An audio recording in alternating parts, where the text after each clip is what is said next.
Okay, we're back with Proclus's commentary on Plato's Timaeus, the first of the two kind of capstone dialogues of the Iamblichean curriculum.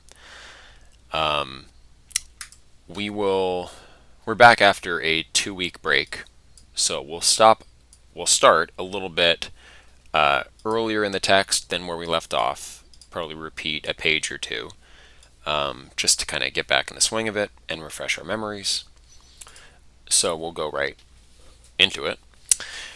Moreover, it is necessary that the soul, becoming an intellectual world and being assimilated as much as possible to the whole intelligible world, should introduce herself to the maker of the universe. Interesting. Just kind of note, if you were in the Aristotle group before, the similarity there, that in a sense the goal of the soul is the what is above it, right? Just like the goal of air was fire in a certain respect, and so fire contains like the form of air. So here the soul moves towards the intellectual world, and so she has to introduce herself to the maker of the universe in becoming an intellectual or intelligible world herself. Or sorry, I mixed up the words there. So she becomes an intellectual world to assimilate herself to the intelligible world. Of course, we have the triad: intelligible, intellectual, and intelligible, and then intellectual. Intellectual is the reverting phase. So intellect reverts upon the intelligible. The intelligible entity, intelligibles, are the goal of intellection, which is the activity, that's the reversion activity of soul, upon its proper goal, source. And if you imagine like a concentric ring universe, the demiurge is the bottom of the world of nous, intellect, and so the soul, on her ascent to her containing boundary, her form, her proper form, must meet with the demiurge. Just to draw that kind of analogy between Aristotle's cosmic teleology and natural motion with this kind of metaphysical account here. And from this introduction, in a certain respect, become familiar with him through a continued in energy. I think we're missing words at the end here. Okay, for in uninterrupted energy about anything calls forth and restores our dormant ideas. So we need to unceasingly meditate on the demiurge, I think is the goal. But through this familiarity, becoming stationed near the door of the Father, it is necessary that we should be united to him. The contrary is this: to meet, or this discovery or recovery is this: to meet with him, to be united to him, the associate alone, in him alone, to see him himself, the soul hastily withdrawing herself from everything else in energy to him. I'm just kind of guessing at the last words there. For being present with the Father, she then considers discussions to be but words, banquets together with him on the truth, in pure splendor, is purely initiated, entire and stable vision. So the logoi are kind of with the soul in a certain respect, heading outward from nous, and those words are not as good as the intelligibles themselves, the source of the logoi. Therefore is the discovery of the Father not that which is doxastic, for this is obvious and not very remote from the irrational life. So mere opinions, mere verbalisms, and doxa is not strictly the same with like verbal opinion.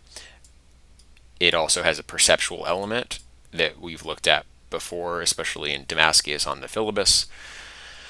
But okay, obviously, converging with the demiurge, associating with the demiurge, meditating on it is superior to mere opinion. Neither is it science, dianoia. This is syllogistic and composite and does not come into contact with intellectual essence of the intellectual demiurge. but it is that which is according to intellectual vision itself, a contact with the intelligible and with the demiurgic intellect. So this is the goal of the soul, naturally, to assimilate herself to the intelligible universe, that is through the demiurge, and that is to actualize the noetic capacity of the soul, which is the highest faculty described in the divided line. For this may properly be denominated either as hard to obtain, presenting itself to souls after every evolution as the true labor of souls. For after the wandering about generation, purification in the light of science, intellectual energy, and the intellect in us shine forth, placing the soul in the Father as in a port.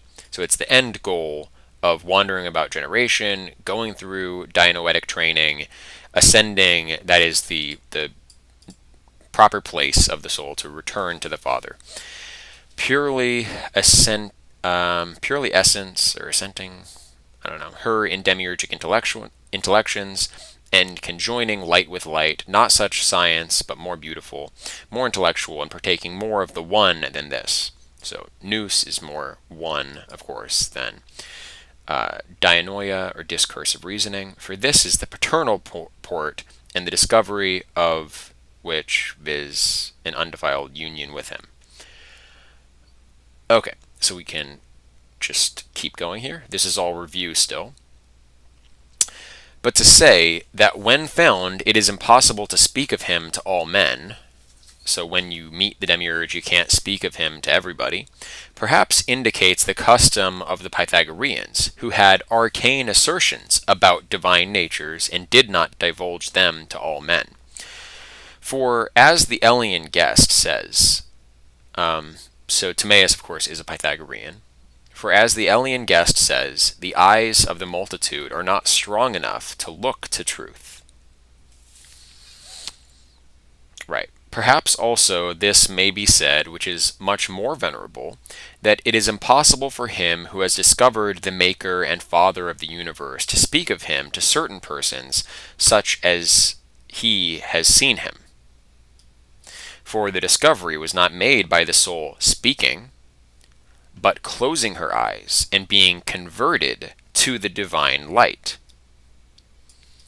So this is a light that we see by not seeing, maybe like indications of apophatic theology occur there. Nor was it made by her being moved with her own proper motion, but through being silent, with a silence which leads the way to union. So, dianoia, moving through thinking and speech, can't disclose what is discovered in silence and that light which is discovered through not seeing. For since the essence of other things is not naturally adapted to be spoken of, either through a name or through definition or through science, but is seen through the intellection alone. So the true essence of a thing, ousia, is at the level of nous, properly speaking. Like the forms are kind of the essences of things. Soul has essence because it participates of nous, but also has the energy that moves through time dianoetically. So essence is tied to those forms, and definition, which is dianoetic, can't encapsulate essence fully. It tries to distinguish the natures of things and the essences of things as best as it can, but definition, therefore, can't really capture the essence of even mundane objects, because insofar as they have essences, strictly speaking, those essences are intelligible, because ousia properly belongs to the second hypostasis. As Plato says in his letters, in what other way can it be possible to discover the essence of the demiurge than by intellectual energy? So no amount of talking will get you there. Intellection, which is intuitive, and not a motion through time, but a at one resting in the essence. It is a reversion to the core of your own being kind of concept. So how could you disclose that in words to others? And how, when having thus found it, is it possible to tell what is seen and explain it to others through nouns and verbs? For the evolution which is conversant with composition cannot exhibit a uniform and simple nature. Dianoia, which moves, can't describe and encapsulate that which is one and simple and at rest. What then, someone may say, do we not assert many things about the demiurge and about the other gods, and even of the one itself? Well, all of this Neoplatonic philosophy, don't they talk about these things? To this we reply, we speak indeed about them, but we do not speak of each of them itself, and we are able indeed to speak scientifically of them, but not intellectually. So this is consistent with the idea of dianoia being a movement between the forms. So if the essence of soul is formal, and then the activity of soul is a movement, what is it a movement between? It's a movement between forms. You need the souls to move between the forms to fill out all the possibilities here. And so I think that's it's related to this idea that we speak about them, about these entities in their relations. Dianoia can capture the movement between the forms and the relations, but we don't actually capture the true essence of each of the forms through scientific discursive speaking. But we can get something of their relations, perhaps. For this, as we have before observed, is to discover them. But if the discovery is a silence of the soul, how can speech, flowing through the mouth, be sufficient to lead that which is discovered into light? Of course it can't. After these things, therefore, let us, following the light of science, so we're going to use a dianoetic method here, so recognizing the kind of silence that is necessary to truly disclose the essence of the demiurge and his model for the cosmos. We're going to follow the light of science, survey who the demiurge is, and to what order of beings he belongs. So to identify the demiurge, we're not going to get at the true essence, but we're going to get how he's situated relative to these other beings, because that's what dianoia does, moves between essences. For different philosophers among the ancients were led to different opinions on this subject. For Numenius, indeed, celebrating three gods, calls the first Father, but the second Maker, and the third that which is made. For the world, according to him, is the third God, so that with him the demiurge is twofold, viz. The first and the second God, and that which is fabricated is the third God. For it is better to say this than to say, as he does, speaking tragically, grandfather, offspring, nephew. Okay.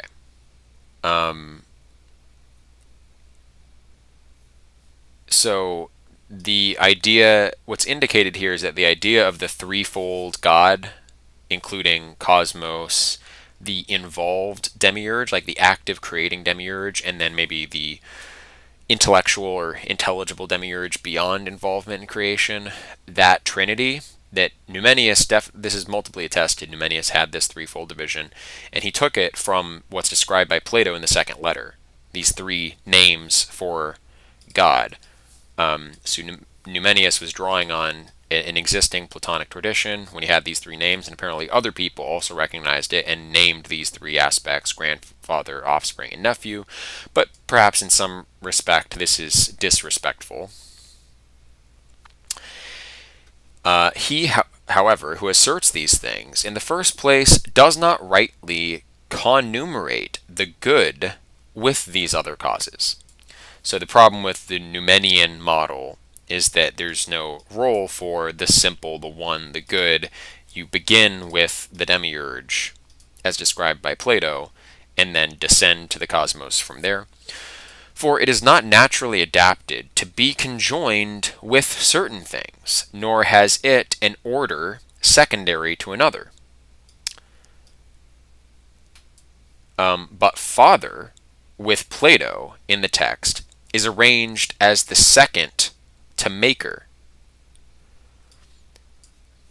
So again, disagreeing with the Numenian designations. Again, Numenius draws this from the second letter, but Proclus is prioritizing the language contained in the Timaeus to refute the Numenian model, which means perhaps that Plato or Proclus didn't have access to the second letter, or that he thought it was spurious, or that he thinks that Numenius is misinterpreting what Plato is actually saying in the second letter, which is very brief and enigmatic anyway. For it is not naturally adapted to be conjoined with certain things, nor has it an order secondary to another, but father with Plato is arranged as the second to maker.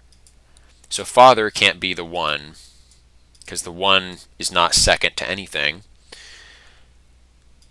Farther still, Numenius co-arranges that which is exempt from all habitude with the natures that are under and posterior to it. So, the first god being exempt from the second gods doesn't, in a certain respect, even belong in the same trinity. It is necessary, however, to refer these indeed to the first, but to take away from it all habitude. So the second and third of Numenius are coordinate to the one, which needs to be the principle of all things, but relative to the one in itself, this trinity doesn't even exist. So I guess the idea is like the nature of the exemptness of any monad. Okay, I guess to take a brief digression, like every form has a monad at the summit of its series. So there are many men. There is the form of man that is in itself and is not dependent on its participants for its subsistence. It is exempt from them. It, however, is with the form of man is with all men, and yet it itself is exempt from the particular men.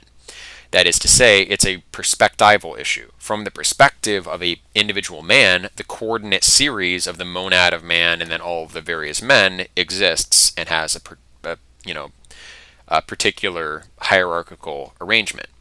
From the perspective of the form of man, all the others are contained in himself, and there isn't distinction. It is just this exempt nature abiding in itself, pre-containing everything that will flow out of it.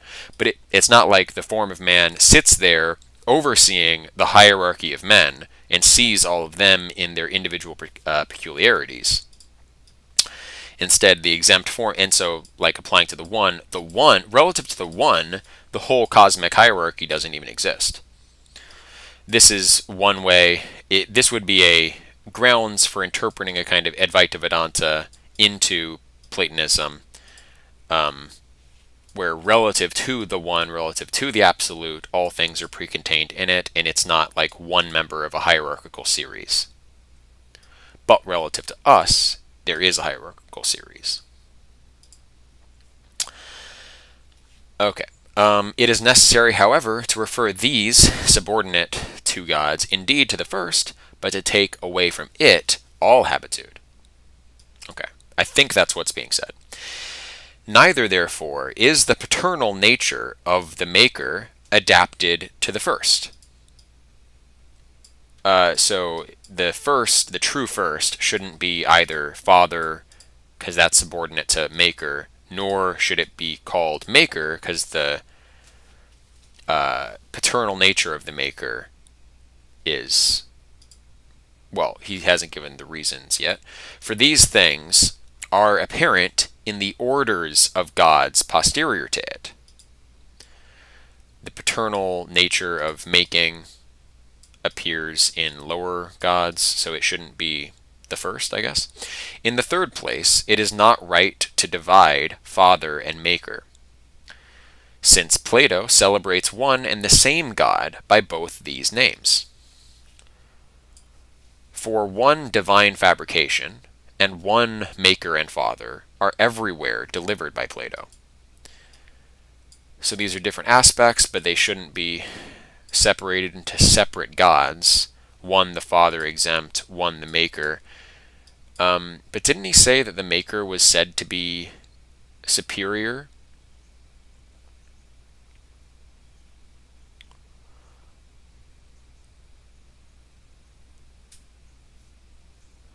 Here, it says, but father, with Plato in the text, is arranged as the second to maker. Oh, I see. So I guess he's interpreting the literal word order there. We could go back to the lemma and look at the quote in question. Probably a good idea. So we're at 256. And the only downside is I have to wait for all these pages to load. Okay, here. Yeah, maker and father. So he's talking about the literal word order. It is difficult, therefore, to discover the maker and father of this universe, and when found, it is impossible to speak of him to all men. So Proclus's actual argument is that you shouldn't say that the father is superior to the maker because Plato listed the term father second after maker. But furthermore, he does not distinguish them as separate beings. Maker and father is one and the same being, which is evident from the text. And by following names to divulge the one cause of the world is just as if someone, because Plato calls the universe both heaven and the world, should say there are two fabrications, the one heaven and the other the world. Okay. Because Plato uses two names, so on the one hand, he calls the whole cosmos heaven. On the other, he calls it cosmos. So we shouldn't therefore believe that there are two separate entities. One, the entirety of the heavens, and then the other, the entirety of the world. No, they're one and the same. There are synonyms. So we shouldn't say that there are two fabrications, the one heaven and the other world. Just as here Numennius says there is a twofold demiurgic God, the one father, but the other maker. So Numennius's problem then is that he has these two names, and he says there are two beings, one being for each name. But of course, we have no indication that Proclus recognizes Numennius is drawing this from the second letter, not from the text of Timaeus. So, interesting. Sorry, my screen capture is not well adjusted. Okay. Apologies. Alright, so with respect to harpocration, so we're moving on from Numennius, and let's just refresh ourselves. What is he? So we're asking what's the rank of the demiurge? Where does he fall? Different philosophers have different answers. Numennius says he's the second of these three gods, the maker. So you have father, maker, and then world. And so we disagree with Numennius for the reasons just said. So harpocration, let's go ahead and just do a quick search on harpocration.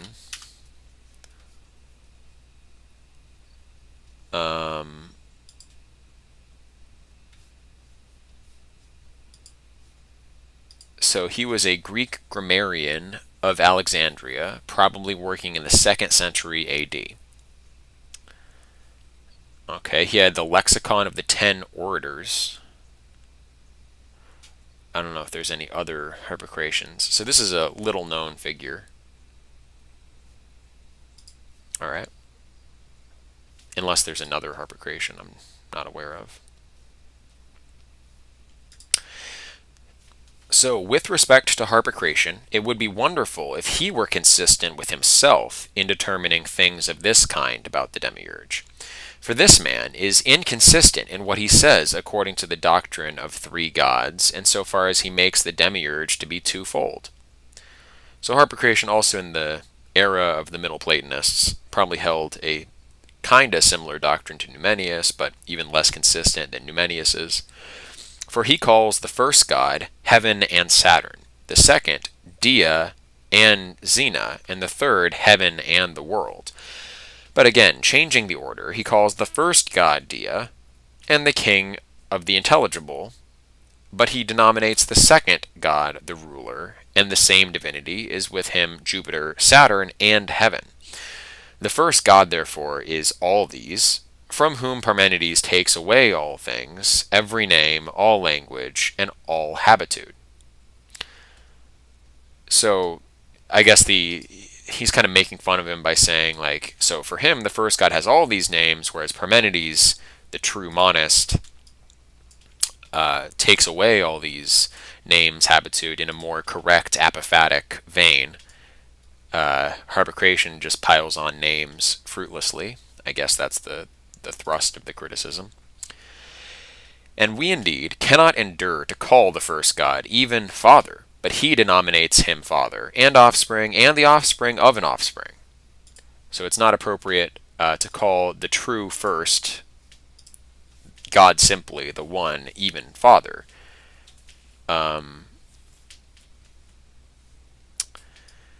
Alright, so Atticus, but of course we're not looking for the name of the one, we're looking for the rank of the demiurge. But Atticus, the preceptor of harpocration, and let's go ahead and look at Atticus and see what comes up. Atticus, philosopher, there it is. Flourished 175 AD, ancient Platonic philosopher under Aurelius, of course. Atticus was vehemently anti-peripatetic, anti-Aristotelian. He like thought he was defending an original Platonism and wanted to get rid of the Aristotelian introductions. We'll just go ahead and read this Wikipedia article real quick. As an interpreter of Plato, Atticus thought philologically, and advocated a literal, not metaphorical interpretation of Plato's doctrine of creation. So he's probably one of those, along with Plutarch, the Middle Platonist, who thought that there was a beginning of the world in time. Atticus's position represents a version of Platonism according to which deviation from the literal word of the master means irredeemable heretical opposition. His work was a polemic, possibly originating from his position as the first holder of the Platonic philosophy chair at Athens under Marcus Aurelius. So he was kind of like a scholarch, although the academy, like it existed later on, wasn't yet, like the new academy didn't exist yet. Atticus insisted that Aristotle was an atheist, that he denied the existence of the soul, and that he rejected divine providence. This led him to believe that the world had a beginning in time. With this rejection of the eternity of the world, and also with his understanding of the demiurge and the theory of forms, as well as his anti-Aristotelian attitude, Atticus represented a decidedly opposed position to views that later became part of the core ideas of Neoplatonism. He exerted a large degree of influence on later Neoplatonists, most of whom disputed his philosophical ideas, as well as influencing many Christian philosophers. So Atticus was drawn upon by Christians. Okay, so some fragments of him are preserved by Eusebius in his work, Preparation for the Gospel. Okay. And the article goes on, but that's enough kind of basics about Atticus. And we indeed cannot endure to call the first god even Father, but he denominated him Father, so that's back with harpocration. Here we are with Atticus. Atticus immediately makes the demiurge to be the same with the good. Though the demiurge is called good by Plato, but not the good. So Atticus conflated demiurge and good. That's interesting. He was anti-Aristotelian, and yet it seems like what Aristotle did was kind of compress the ontological hierarchy to make the demiurge the supreme thing. Also, thought thinking itself. He is also denominated by him intellect, but he says that the good is the cause of all essence and is beyond being, as we may learn in the Republic. What then will Atticus say concerning the paradigm? So it seems that Proclus is saying, like, he gives these various labels to the one demiurge is the one and the good, same time, and the cause of all essences, and yet it's beyond being, beyond ousia, which is essence. So it's the cause of all essence and yet beyond essence. What then will Atticus say concerning the paradigm? For it is either prior to the demiurge, because the text of the Timaeus says that the demiurge makes the cosmos on this model, the intelligible animal, the paradigm for the world. So is that prior to the demiurge or not? So what does Atticus say? For it is either prior to the demiurge, and in this case there will be something more ancient and honorable than the good, because Atticus conflates the good and the demiurge, or it is in the demiurge, and the first god will be many things. So we eliminate the simplicity of the one because we can refer to the paradigm as distinct from the demiurge himself. So there's a multiplicity in the first principle, which for Proclus, of course, and other Platonists will be a problem. Or this paradigm is posterior to the demiurge, and thus the good, which it is not lawful to assert, will be converted to things posterior to itself, and will intellectually perceive them. So again, the monad of a series is exempt. The true monad of the series is exempt from its participants, so it doesn't look towards the participants and count the multiplicity of them. So the one, as the monad of all things, will not look towards the multiplicity of things, and yet the demiurge looks to the paradigm. And so none of these three possibilities actually works. We can't have the paradigm being prior to the demiurge if the demiurge is the good, like Atticus asserts. We can't have the paradigm being in the demiurge, or the first principle will be multiple, and we can't have it posterior to the demiurge, or else the one, the monad of all things, will not be exempt. It'll be converted to things inferior to itself, and that's basically the objection to that is like moral in nature and also teleological. It doesn't make sense for the goal or object of perception of a higher being to eternally be that which is lower. Now you could turn that around and say that it's out of a providential care. A Christian might not have a problem with asserting a perpetual downward condescension of the deity to inferior beings. But under Proclus's logic, the one has to be exempt, and so you can't have the paradigm, the intelligible animal, being inferior to the demiurge, because in the text of the Timaeus, the demiurge looks to that paradigm to create the world. After these men, Plotinus, the philosopher, asserts that there is a twofold demiurge, one in the intelligible world, but the other the leader and ruler of the universe. So this is the same as Numenius's distinction between the Father and Maker, but Plotinus does not assert that the Father is the first God. And he says rightly. So Plotinus got it. The Numenian distinction is valid. There is a twofold aspect of the demiurge, the exempt and involved demiurge, but that's not the first principle. For the mundane intellect is, in a certain respect, the demiurge of the universe. So the intellect of the world soul that is here involved in the cosmos is still the demiurge, although the demiurge in himself is properly in the second hypostasis. So he is both exempt in the realm of forms and also here with us. And Aristotle shows that this is the first God, denominates it fate, and calls it by the name of Jupiter. So for Aristotle, according to Proclus, the involved demiurge, Numenius's maker, what for Plotinus would be the mundane intellect, is for Aristotle thought thinking itself. And so Aristotle's metaphysics, according to Proclus here, and Simplicius probably wouldn't take this reading. The later Neoplatonists would probably be more conciliatory between Aristotle and Plato. But Proclus accuses Aristotle of taking the involved demiurge, the secondary aspect of the demiurge, and making it the first principle, and also equating it with fate. Of course, for Proclus, fate is in the world, not prior to the world, so necessity, ananke, is superior, and obtains even in the second hypostasis, beyond the cosmos, beyond soul. Fate, hymarmene, has to do with the interaction of things in the world. And so clearly that's an inferior principle to ananke and that which is above it. So he accuses Aristotle of kind of, as I've said, adumbrating the ontological hierarchy. Although I would probably say there is room in Aristotle for even the superior element of the demiurge to be equated with thought thinking itself.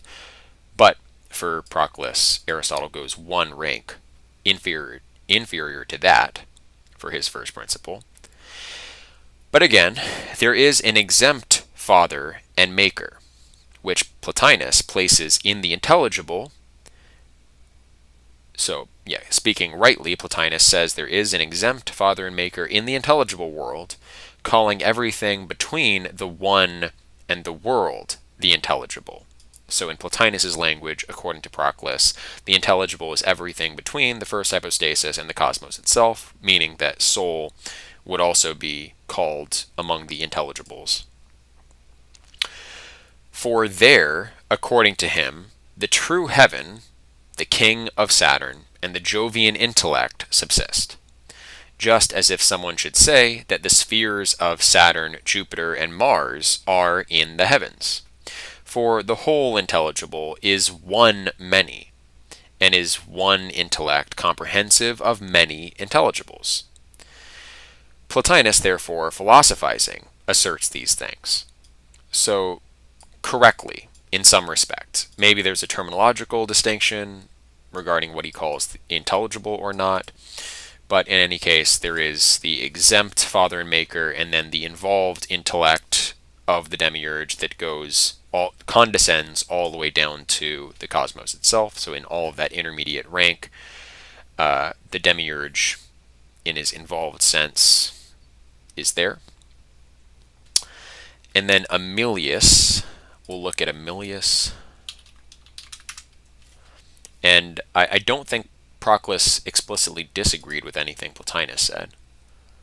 And he calls Plotinus specifically philosopher, and this conclusion about the extension of the intelligibles, he asserts philosophizing, so kind of validating Plotinus's observations. And then Amelius, whose family name was Gentilianus, Neoplatonic philosopher, writer in the second half of the 3rd century. So we're going to read some of the biography on Wikipedia of Amelius. He was a native of Tuscany. Originally a student of the works of Numenius, he began attending the lectures of Plotinus in the 3rd year after Plotinus came to Rome. So student of Plotinus, but also a student of the works of Numenius, and stayed with him, Plotinus, for more than 20 years, until 269, when he retired to Apamea in Syria, the native place of Numenius. He is erroneously called Apameos by the Suda. Amelius was not his original name. He seems to have chosen it to express his contempt for worldly things, as the word ameleia means negligence in Greek. Porphyry stated of Amelius in the Life of Plotinus, Amelius preferred to call himself Amerius, changing L for R because, as he explained, it suited him better to be named from Ameria, unification, than from Amelia, indifference. Okay. Amelius read and wrote voraciously, memorizing practically all the teachings of Numenius, and, according to Porphyry, wrote over 100 volumes of sayings and commentaries. Plotinus considered Amelius one of his sharpest disciples. It was Amelius who convinced Porphyry of the truth of the doctrines of Plotinus, and joined with him in the successful effort to induce Plotinus to commit his doctrines to writings. His principal work was a treatise in 40 books arguing against the claim that Numenius should be considered the original author of the doctrines of Plotinus.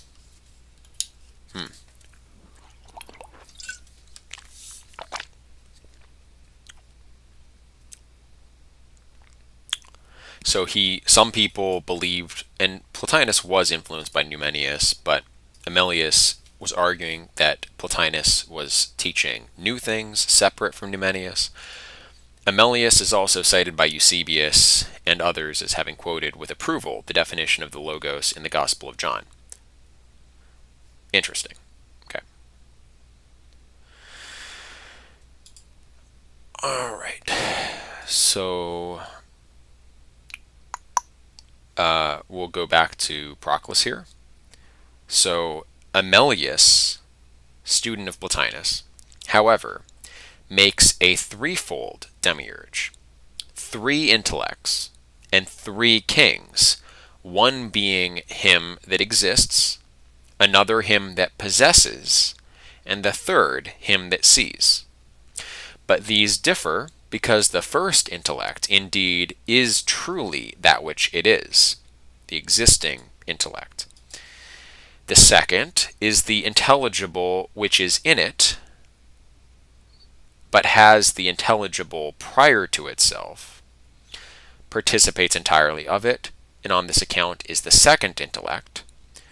So there is the existence of intellect, and then there's the intellect that possesses the intelligibles, but the third is also the intelligible which it contains. For every intellect is the same with its conjoined intelligible, but it possesses the intelligible which is in the second and sees the first intellect. Okay, so this is kind of similar to the intelligible, and intellectual trinity that Proclus himself supports. So a Trinitarian abiding, preceding, reverting doctrine might be prefigured in Amelius. For by how much greater the interval is, by so much the more obscure is that which is possessed. He supposes, therefore, that there are these 3 intellects and demiurgi, and says that with Plato there are 3 kings, and with Orpheus also 3, Phanes, Heaven, and Saturn. And he who, according to him, is especially the demiurge is Phanes, that is the existing intellect. It is worthwhile, therefore, to observe to him that everywhere Plato is accustomed to recur from multitude to the unities, from which the order in the many proceeds. Or rather, prior to Plato, unity always precedes multitude according to the arrangement itself of things. So this is not just what Plato asserts, but in all things there must be a unity. So is he disagreeing with Amelius here? Not clear. And every divine order originates from a monad, for it is necessary indeed that the divine number should proceed from the triad, but the monad is prior to the triad. So the triad is a necessary structure. He's agreeing with Amelius, basically, on the threefold nature of the demiurge, but says, but we have to emphasize the unity. It can't be like basically 3. The demiurge, there has to be one principal monadic demiurge that we can identify, which you could just say is the intelligible existing demiurge, par excellence, or truly. Where, therefore, is the demiurgic monad, in order that the triad may proceed from it? So that's the problem. And Proclus is explicit on this. For Proclus, there will be a monad of a series and then its triad, which is more involved. So the abiding, so of course we have abiding, preceding, reverting. The abiding is not the same as the exempt monad of the series. The exempt monad of the series is beyond precession and reversion. The abiding is on the same level as precession and reversion. So with the 1 even, we would have the exempt one, for which the entire world is in it and is non-different from it, non-dual. And then after the 1, we have its abiding, preceding, and reverting. So here, in a way, he's like criticizing Amelius for having too many demiurges, but what he's really saying is, well, actually, there's one too few. You need the exempt demiurge, and then the existing, possessing, and what was the last Amelian term? existing, possessing, and seeing. So that's like abiding, proceeding, reverting, but we also need to posit the exempt demiurge beyond that. Where, therefore, is the demiurgic monad in order that the triad may proceed from it? How likewise is the world one unless it was fabricated by one cause? It can't be basically three. The demiurge has to be one at its highest level. For it is by a much greater priority necessary that the cause itself should be united and be monadic in order that the world may become only begotten. The world is one, its cause must be even more one. Let there then be three demiurgi, but who is the one demiurge prior to the three? For no one of the divine orders originates from multitude. So he praises Plotinus for recognizing the exempt and involved, and for distinguishing outside of Numennius that it's not the first principle. It specifically exists at the level of intellect, and then intellect involving itself with the world. And then Amelius, after Plotinus, divides up three demiurgi, but basically you need to combine the doctrines of Plotinus and Amelius. Amelius has the three, but all of those three should properly belong to the involved demiurge. There is the one exempt demiurge, and then the three aspects of the involved demiurge. Okay, so for no one of the divine orders originates from multitude. Farther still, if the paradigm is one, and the world is one, how is it possible that there should not also be one demiurge prior to the many, who looks indeed to the one paradigm, but makes the world to be only begotten? Hence it is not proper that the demiurgic number should originate from a triad, but from a monad. After Amelius, Porphyry, thinking to accord with Plotinus, calls the supermundane soul the demiurge. So Porphyry, equates the involved demiurge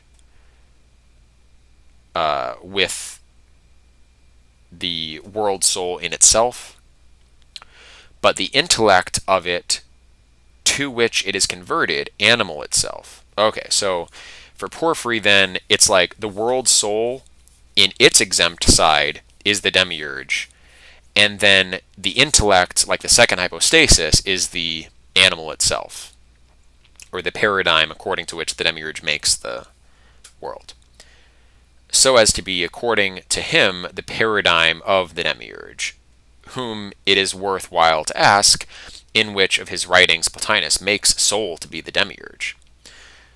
So Porphyry, thinking to agree with Plotinus, makes this basic mistake that he equates the involved demiurge with the exempt world soul. And you can see how they're kind of proximate and, involve one another, but I think it's clear what mistake Porphyry has made according to Proclus.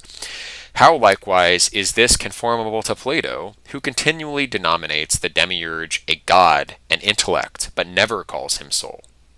How also does he call the world a god?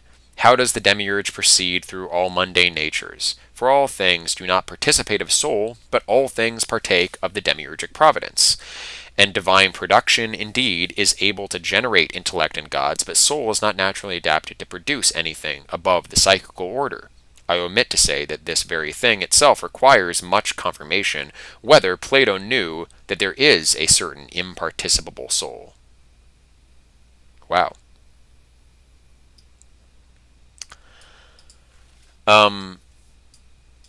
So Proclus is saying something pretty radical here, seemingly. Porphyry is assuming the idea of the imparticipable soul and equates the demiurge with it. So that's the world soul not connascent, not engaged with the world body. And Proclus is saying, it's not even self-evident from Plato's texts. We have to, look deeply to find in Plato the notion of the imparticipable soul. And yet Porphyry just assumes it. So Proclus, for a moment, leaves open the possibility that one of these important doctrines of Neoplatonism, the idea of the imparticipable soul beyond the participated soul, exists. He says maybe one of those doctrines is not actually there in Plato yet. But I'm sure, when pressed, Proclus would say, but of course it is there in Plato. There are some chats on YouTube. I wasn't looking at the screen, so let's see. Bruce Bogtrotter. Why does Richard Spencer believe that Plato is in some way related to the development of Judaism? It's been a popular myth in the other way, saying that Plato took from Judaism. I think the contrary is the case, though, that the Jews took from Plato. You can look at Russell Gmirkin. He's the best scholar who's written on the subject. Gmirkin, Gmrikin. There are interviews on YouTube, and he has 2 major books where he looks at the subject. Plato is so essential to the Western canon, it seems wrong to consider it subversive. Yeah, it is the foundation. It's the beginning of our philosophical literature. Who among Plato's contemporaries offered the most compelling alternative? Heraclitus? Yeah, the pre-Socratics, we have fragments. We have barely anything of their thought, and it's obviously not systematic and didn't act as the foundation in the way that Plato factually did act as the foundation for Western philosophy. Are the distinctions mono versus polytheism, afterlife versus no afterlife, linear versus cyclical view of time? I don't know what those distinctions are that you're talking about, but yeah, that's... I guess Plato kind of moves closer to a monotheism than the seeming nature of Greek polytheism, but later Neoplatonists would argue that actually that occult monotheism is there in the mystery schools going back to at least the collapse of the Bronze Age. And then afterlife versus no afterlife, I think the Greeks in general believed in an afterlife. Not all of them, of course, but and then linear versus cyclical view. Plato has a cyclical view of time. The Jews, on the other hand, have a linear view of time. So that's one thing they didn't take from Plato. All right. Let's see. So in the next place, the divine Iamblichus. He's going to take the most time to describe the views of Iamblichus, and so it seems like for the later Neoplatonists, Iamblichus is like the guy who got it all right. Plotinus had schematically the right philosophy, and even Amelius developed some things that Proclus evidently agrees with, but then Porphyry just got confused. Porphyry's like this kind of failure, according to Proclus. So Iamblichus, the student of Porphyry, is the one who finally kind of gets it right and codifies the true Neoplatonism. So he calls, you notice, Plotinus the philosopher, but Iamblichus he denominates the divine Iamblichus. So, all the major later Neoplatonic thinkers were in the school of Iamblichus, and we're using the Iamblichian curriculum.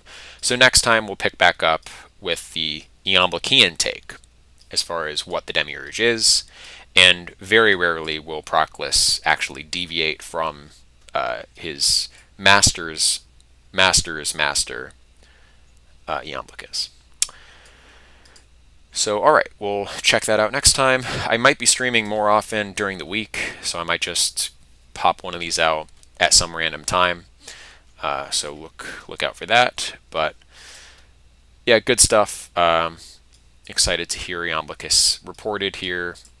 We'll do the usual groups tomorrow, starting Euclid as well. That won't be streamed on this channel, but you can check that out if you sign up for the other reading groups that are private.